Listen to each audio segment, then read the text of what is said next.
Report exclusive. RJDയെ UDFൽ എത്തിക്കാൻ തിരക്കിട്ട ചർച്ചകൾ നടക്കുന്നു. MP ശ്രേയാംസ് കുമാറുമായി കൂടിക്കാഴ്ച നടത്തി രമേശ് ചെന്നിത്തല. ഇന്നലെ കോഴിക്കോട്ട് വെച്ചായിരുന്നു രഹസ്യ കൂടിക്കാഴ്ച.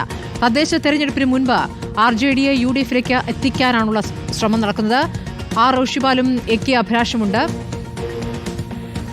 ആദ്യം റോഷിപാലിലേക്കാണ്. റോഷിപാൽ, RJD പോകില്ല LDFിൽ നിന്ന് എന്നുള്ള വിവരങ്ങൾ നേരത്തെ നേതാക്കളുടെ പ്രതികരണമായി ലഭിച്ചത് നമ്മൾ ഇന്നലെ കൊടുത്തതാണ്. പക്ഷേ ഇന്നലെ തന്നെ കോഴിക്കോട് വെച്ചൊരു രഹസ്യ കൂടിക്കാഴ്ച നടന്നിരിക്കുന്നു എന്നുള്ള വിവരമാണോ നമുക്ക് ലഭിക്കുന്നത്? എവിടെ വെച്ചായിരുന്നു ചെന്നിത്തലയും ശ്രേയാംസ് കുമാറും തമ്മിലുള്ള കൂടിക്കാഴ്ച?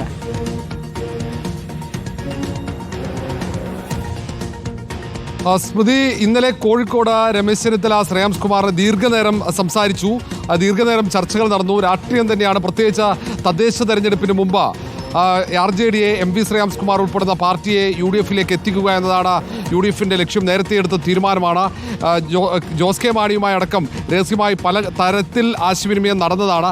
പക്ഷേ ഇരു പാർട്ടികളും UDFിലേക്ക് ഇല്ല എന്ന് പരസ്യമായി പറയുന്നുണ്ട്. കഴിഞ്ഞ ദിവസം നമ്മൾ ഇത് സംബന്ധിച്ച വാർത്ത കൊടുത്തതാണ്. RJDയുടെ സംസ്ഥാന യോഗത്തിൽ അങ്ങനെ ഒരു നീക്കമില്ലെന്ന് MP ശ്രേയാംസ് കുമാർ പ്രഖ്യാപിച്ചു. ഒരു തരത്തിലും LDF വിടില്ല നിലവിലെ സാഹചര്യത്തിൽ എന്നാണ് പ്രഖ്യാപനം. പക്ഷേ അങ്ങനെ ഒരു പ്രഖ്യാപനം നടത്തുമ്പോഴും രഹസ്യമായ നീക്കങ്ങൾ UDF സജീവമാക്കുന്നുണ്ട്. കാരണം ചെറു കക്ഷികളൊക്കെ LDF മുന്നണിയിൽ അവർ അസംതൃപ്തരാണ് എന്ന വിലയിരുത്തലുണ്ട്. കാരണം അവർക്ക് UDFിലുള്ള ഘട്ടത്തിൽ ലഭിച്ച പരിഗണന അത് കേരള കോൺഗ്രസ് മാണി വിഭാഗത്തിനായാലും RJDക്കായാലും ലഭിക്കുന്നില്ല എന്ന് തന്നെയാണ്. ആ ഒരു സാഹചര്യം മുതലെടുത്തുകൊണ്ട് ഈ രണ്ട് പാർട്ടികളെയും UDFിലേക്ക് എത്തിക്കാനുള്ള ശ്രമം, അതിൻ്റെ ഒരു തുടർച്ചയായിട്ടാണ് ഇപ്പോൾ രമേശ് ചെന്നിത്തല രഹസ്യമായ ഒരു കൂടിക്കാഴ്ച MP ശ്രേയാംസ് കുമാറുമായി നടത്തിയത്. മാത്രവുമല്ല, ജോസ് കെ മാണിയുമായി നേരത്തെ മുസ്ലിം ലീഗ് നേതാക്കളടക്കം കൂടിക്കാഴ്ചയും ചർച്ചകളൊക്കെ നടത്തിയതാണ്. ഈ രണ്ട് പാർട്ടികളും വരുമെന്ന പ്രതീക്ഷയാണ്. പ്രതിപക്ഷ നേതാവ് VD സതീശൻ തന്നെ നേരത്തെ പറഞ്ഞതാണ്. ഞെട്ടിക്കുന്ന തരത്തിലുള്ള വിസ്മയകരമായ ഒരു മുന്നണി വിപുലീകരണം UDFിലുണ്ടാകും. പ്രധാനപ്പെട്ട LDFിലെ കക്ഷികളടക്കം UDFിലേക്ക് എത്തിച്ചേരും എന്നാണ് UDFിൻ്റെ നേതാക്കൾ സൂചന നൽകുന്നത്.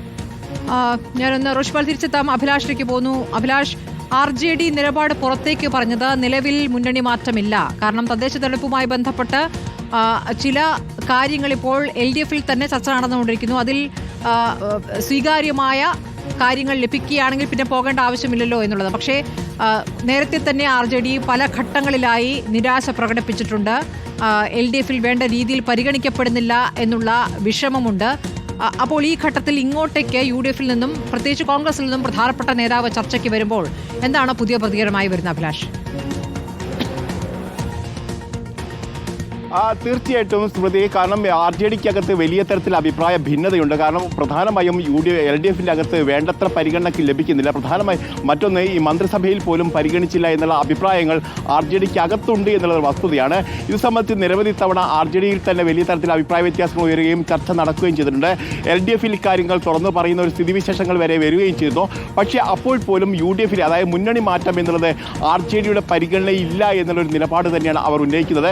പ്രധാനമായും ഇത്തരത്തിലുള്ള ചർച്ചകൾ നടക്കുമ്പോൾ UDFിലേക്ക് RJD പോകുമെന്നുള്ള ഒരു ധ്വനി അന്തരീക്ഷത്തിൽ ഉയരുന്ന ഒരു ഘട്ടത്തിൽ അതിനെ നിഷേധിക്കാൻ നേതൃത്വം തയ്യാറായി മുന്നോട്ട് വന്നിട്ടില്ല എന്നുള്ള ആക്ഷേപം RJDക്ക് അകത്ത് തന്നെ ഉയർന്നിരുന്നു. കഴിഞ്ഞ ദിവസം നടന്ന ചർച്ചയിലും ഇക്കാര്യങ്ങൾ വലിയ തരത്തിൽ വിമർശന വിധേയമാവുകയും ചെയ്തു. പ്രധാനമായും RJD അധ്യക്ഷൻ ശ്രേയാംസ് കുമാറിനെതിരെ തന്നെയാണ് ഇത്തരത്തിലുള്ള വിമർശനങ്ങൾ ഉയർന്നത്. കാരണം ഇത്തരത്തിൽ ധ്വനി വരുന്ന സമയത്ത് അതിനെ നിശ്ചിതമായി വിമർശിക്കാനോ ഞങ്ങൾ മുന്നണി മാറ്റമില്ല എന്ന് പരസ്യമായി ശക്തമായ നിലപാട് സ്വീകരിക്കാനോ RJD നേതൃത്വത്തിൽ കഴിഞ്ഞില്ല എന്നുള്ള വിമർശനം കഴിഞ്ഞ ദിവസം ഉയർന്നിരുന്നു. ഏതായാലും ഇതുമായി ബന്ധപ്പെട്ട ചർച്ചകൾ കഴിഞ്ഞ 14-ാം തീയതി നടന്നപ്പോൾ ഏതായാലും മുന്നണി മാറ്റം എന്നത് വേണ്ട എന്നുള്ളൊരു നിലപാട് തന്നെയാണ് അവർ എടുത്തിരിക്കുന്നത്. പക്ഷേ ഇത്തരത്തിലൊരു ചർച്ച നടക്കുന്നത് LDFിനകത്ത് അവർക്കുള്ള സ്വാധീനം, വിലപേശൽ ശക്തി ഉയർത്തുമെന്നുള്ള ഒരു നിലപാട് കൂടി അവർ പങ്കുവയ്ക്കുന്നുണ്ട്. അതായത് തദ്ദേശ തെരഞ്ഞെടുപ്പ് വരുന്നൊരു ഘട്ടത്തിൽ ഇക്കാര്യങ്ങൾ ചർച്ച നടക്കുമ്പോൾ തങ്ങൾക്ക് കൂടുതൽ പ്രാമുഖ്യം ലഭിക്കും എന്നതാണ് അവർ പറയുന്നത്. കാരണം മൂന്നാമത്തെയോ നാലാമത്തെയോ കക്ഷിയായി അവർ പരിഗണിക്കപ്പെടും എന്നുള്ള ഒരു ആത്മവിശ്വാസം അവർക്കുണ്ട്. അതുകൊണ്ട് തന്നെ അവർ ഇത്തരത്തിലൊരു ചർച്ചയെ പോസിറ്റീവായി കാണുന്നു. പക്ഷേ